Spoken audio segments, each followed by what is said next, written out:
Hello friends, நான் உங்கள் திவ்யபாரதி. இது உங்கள் சேனல் BasicToPro Tamil.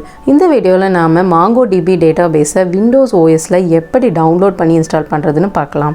அதுக்கு முன்னாடி MongoDBனா என்னன்னு ஜஸ்ட் ஒரு இன்ட்ரோ பார்க்கலாம். MongoDBங்கிறது NoSQL டேட்டாபேஸ், அதாவது கீ வேல்யூ பேர்ஸாக இருக்கக்கூடிய டாக்குமெண்ட்ஸை ஸ்டோர் பண்ண யூஸ் பண்ணுற டேட்டாபேஸ். இந்த டேட்டாபேஸ் நார்மல் டேட்டாபேஸ் மாதிரி ரோஸ் அண்ட் காலம்ஸில் டேட்டாவை ஸ்டோர் பண்ணாமல் கீ வேல்யூ பேர்ஸாக ஸ்டோர் பண்ணுவோம். கீ வேல்யூ பேர்ஸ் அப்படின்னு பார்த்தீங்கன்னா இந்த எக்ஸாம்பிளில் name Raj pass year 2019, name Ram pass year 2015. இதில் நேமுங்கிறது கீ, ராஜ் ராமுங்கிறது வேல்யூ. அகெயின் பாஸ் இயர் அப்படிங்கிறது கீ, 2019-15ங்கிறது நம்மளுக்கு வேல்யூ. MongoDB ரொம்ப ஃப்ளெக்சிபிளாக இருக்கும். That's why users schema database tables எல்லாமே ஈஸியாக க்ரியேட் பண்ணலாம். MongoDBயில் டேட்டாபேஸை கலெக்ஷன்ஸுனும் டேபிள்ஸை நாம் டாக்குமெண்ட்ஸுன்னு ஸ்பெசிஃபை பண்ணுவோம். நம்ம MongoDB டேட்டாபேஸ் இன்ஸ்டால் பண்ணிட்டா Mongo ஷெல் யூஸ் பண்ணிக்கலாம். யூஸ் பண்ணி டேட்டாபேஸ் ரெக்கார்ட்ஸை நாம் ஈஸியாக க்ரியேட், டெலீட், query, அப்டேட் பண்ணிக்கலாம். MongoDB டவுன்லோட் பண்ணுறதுக்கு MongoDB அஃபிஷியல் வெப்சைட் ஓப்பன் பண்ணிக்கோங்க, www.mongodb.com. நான் லிங்க்கை டிஸ்கிரிப்ஷனில் கொடுத்துருக்கேன், அந்த லிங்க்கை கிளிக் பண்ணிக்கோங்க. வெப்சைட் ஓப்பன் ஆனதும் ப்ராடக்ட்ஸ்னு டேப் இருக்கும், அதை கிளிக் பண்ணுங்கள். அதில் கம்யூனிட்டி எடிஷனுக்கு கீழே கம்யூனிட்டி சர்வர்னு ஒரு ஆப்ஷன் இருக்கும், அதை நாம் கிளிக் பண்ணணும். இந்த பேஜுக்கான லிங்க்கை நான் டிஸ்கிரிப்ஷனில் கொடுத்துருக்கேன், அந்த லிங்க்கை கிளிக் பண்ணிங்கன்னா டைரெக்டாகவே டவுன்லோட் பேஜ் ஓப்பன் ஆயிரும்.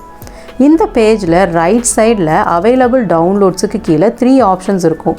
வெர்ஷன், பிளாட்ஃபார்ம், பேக்கேஜ் அப்படின்னு 3 ஆப்ஷன்ஸ் இருக்கும். இந்த 3மே டிஃபால்ட்டாக செட் ஆகிருக்கும். சப்போஸ் செட் ஆகலைன்னா நம்ம அதை சேஞ்ச் பண்ணிக்கலாம். வெர்ஷனில் கரண்ட் வெர்ஷன் செலக்ட் பண்ணிக்கோங்க, பிளாட்ஃபார்மில் விண்டோஸ் செலக்ட் பண்ணிக்கோங்க, பேக்கேஜில் MSI செலக்ட் பண்ணிக்கோங்க. செலக்ட் பண்ணிவிட்டு டவுன்லோடுங்கிற பட்டனை கிளிக் பண்ணிக்கோங்க. நீங்கள் டவுன்லோட் பட்டனை கிளிக் பண்ணதும் உங்களோட கம்ப்யூட்டரில் சேவ் பண்ணுறதுக்கான லொக்கேஷன் காட்டும். ஸோ அந்த லொக்கேஷனை செலக்ட் பண்ணிவிட்டு நீங்கள் ஃபைலை சேவ் பண்ணிக்கோங்க. ஃபைல் ஒன்று உங்களுக்காக டவுன்லோட் ஆகும். அந்த டவுன்லோட் ஆன ஃபைலை நீங்கள் கிளிக் பண்ணி ஓப்பன் பண்ணிக்கோங்க.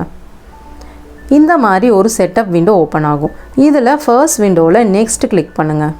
நெக்ஸ்ட் ஐ அக்செப்ட் டேர்ம்ஸ்னு ஒரு செக் பாக்ஸ் இருக்கும், அந்த செக் பாக்ஸை கிளிக் பண்ணிவிட்டு நெக்ஸ்ட் கொடுங்க. நெக்ஸ்ட் விண்டோவில் கம்ப்ளீட் அண்ட் கஸ்டம்னு 2 ஆப்ஷன்ஸ் இருக்கும். நீங்கள் கஸ்டம் செலக்ட் பண்ணிங்கன்னா உங்கள் கம்ப்யூட்டரில் எந்த லொக்கேஷனில் இன்ஸ்டால் பண்ணணுன்னு நீங்களே ஸ்பெசிஃபை பண்ணிக்கலாம். நீங்கள் கம்ப்ளீட் செலக்ட் பண்ணிங்கன்னா டிஃபால்ட் லொக்கேஷனில் டூல்ஸ் எல்லாமே உங்களுக்கு டவுன்லோட் ஆகும். கம்ப்ளீட் பட்டன் கிளிக் பண்ணிவிட்டு நெக்ஸ்ட் கிளிக் பண்ணுங்கள். இந்த பேஜில் நீங்கள் எந்த சேஞ்சஸும் பண்ண வேண்டாம், ஜஸ்ட் நெக்ஸ்ட் மட்டும் கொடுத்தா போதும். MongoDB காம்பஸ் இன்ஸ்டால் பண்ணணுமான்னு கேட்கும். காம்பஸ்ங்கிறது MongoDB டேட்டாபேஸ் ஒர்க் பண்ணுறதுக்கான யூசர் இன்டர்ஃபேஸ்.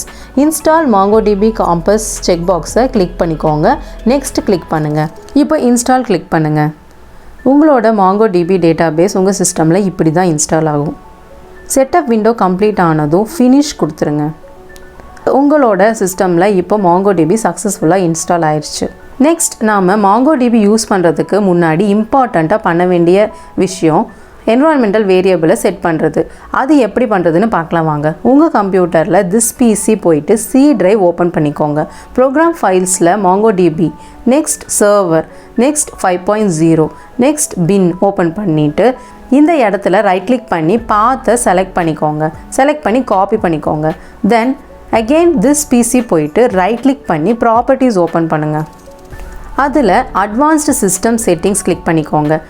இங்கே என்விரான்மெண்டல் வேரியபிள்ஸ் கிளிக் பண்ணணும். நெக்ஸ்ட் சிஸ்டம் வேரியபிள்ஸ் கீழே பாத்துங்கிற ஆப்ஷனை செலக்ட் பண்ணிவிட்டு எடிட் கிளிக் பண்ணுங்கள். நியூ ஆப்ஷன் கிளிக் பண்ணி நாம் காப்பி பண்ண பாத்தை பேஸ்ட் பண்ணணும். தென் எல்லா விண்டோஸ்லேயும் ஓகே கொடுத்து க்ளோஸ் பண்ணிக்கோங்க. நம்ம MongoDB இன்ஸ்டால் பண்ணதுக்கப்புறம் MongoDB compass and MongoDB shell இது ரெண்டுலேயுமே நம்ம ஒர்க் பண்ணிக்கலாம். உங்கள் சிஸ்டமில் MongoDB கரெக்டாக இன்ஸ்டால் ஆயிருக்கான்னு செக் பண்ணுறதுக்கு கமெண்ட் ப்ராம்ப்ட் ஓப்பன் பண்ணி மாங்கோங்கிற கமெண்ட்டை டைப் பண்ணுங்கள். டைப் பண்ணிவிட்டு என்டர் ப்ரெஸ் பண்ணுங்கள். அப்போது இந்த மாதிரி இன்ஃபர்மேஷன் லிஸ்ட் ஆகிட்டு MongoDB சர்வர் கனெக்ட் ஆயிரும். டைரெக்டாக நீங்கள் queries போட ஸ்டார்ட் பண்ணிக்கலாம். MongoDB compass and MongoDB shell இது ரெண்டுலேயுமே எப்படி ஒர்க் பண்ணுறதுன்னு நம்ம நெக்ஸ்ட் வீடியோஸில் பார்க்கலாம். வீடியோஸை மிஸ் பண்ணாமல் இருக்க நம்ம சேனலை மறக்காமல் சப்ஸ்கிரைப் பண்ணிக்கோங்க. மறக்காமல் நோட்டிஃபிகேஷன் பெல்லில் கிளிக் பண்ணிக்கோங்க. ஏதாவது சஜஷன்ஸ் அண்ட் டவுட்ஸ் இருந்தால் கமெண்ட்டில் சொல்லுங்கள். தேங்க்ஸ் ஃபார் வாட்சிங். See you friends.